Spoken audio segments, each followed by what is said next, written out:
ज्ञान की श्रृंखला। कहते हैं ये जीवन हमें निरंतर रूप से हर पल हर क्षण कुछ न कुछ सिखाता ही रहता है।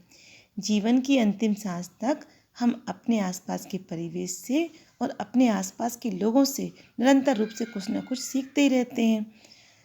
उनके जीवन की जुड़ी हुई घटनाओं, रिश्ते, नातों, समाज, जीव जंतु, वनस्पति, प्रकृति, इन सब से कुछ न कुछ सीखते ही रहते हैं। सब हमें निरंतर रूप से कुछ न कुछ कहना, सिखाना और दिखाना चाहती हैं, जिससे हम अब तक अनजान थे। रंग रूप कोई भी हो, वेशभाषा कोई भी हो, पर सबको जाना अंत में उस ईश्वर की शरण में ही है।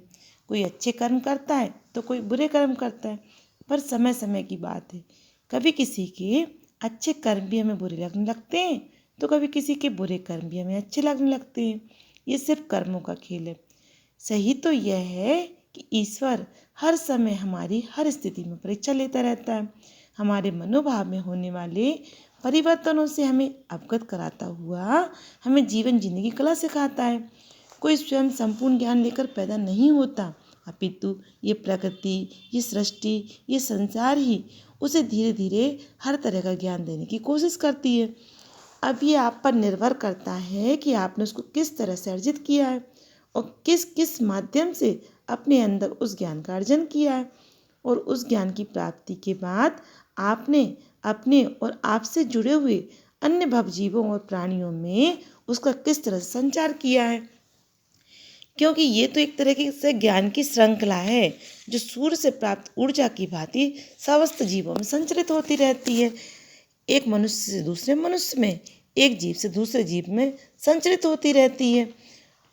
और उसके परिणाम स्वरूप उस मनुष्य या जीव में क्या परिवर्तन हुए हैं, क्या परिवर्तन परिलक्षित होते हैं, ये हमें बतलाती रहती है।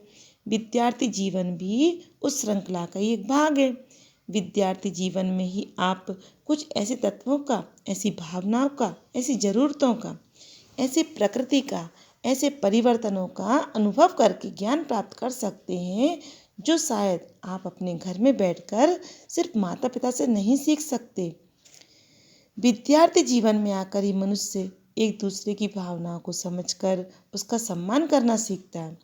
एक दूसरे की ज़रूरतों को पूरा करते हुए कैसे जीवन यापन किया जाता है, कैसे एक समाज का निर्माण होता है, कैसे व्यक्तियों के अंदर एक संभाव उत्पन्न किया जा सकता है, इस तरह के ज्ञान को अर्जन करता है।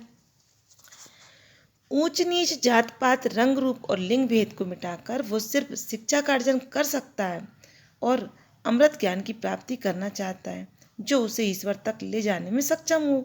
हर मनुष्य का और हर प्राणी का बस एक ही भाव होता है, उस ईश्वर में रम जाना, उस मोक्ष मार्ग पर चलकर इस जन्म मरण के चक्कर से दूर होना और मोक्ष को प्राप्त करना।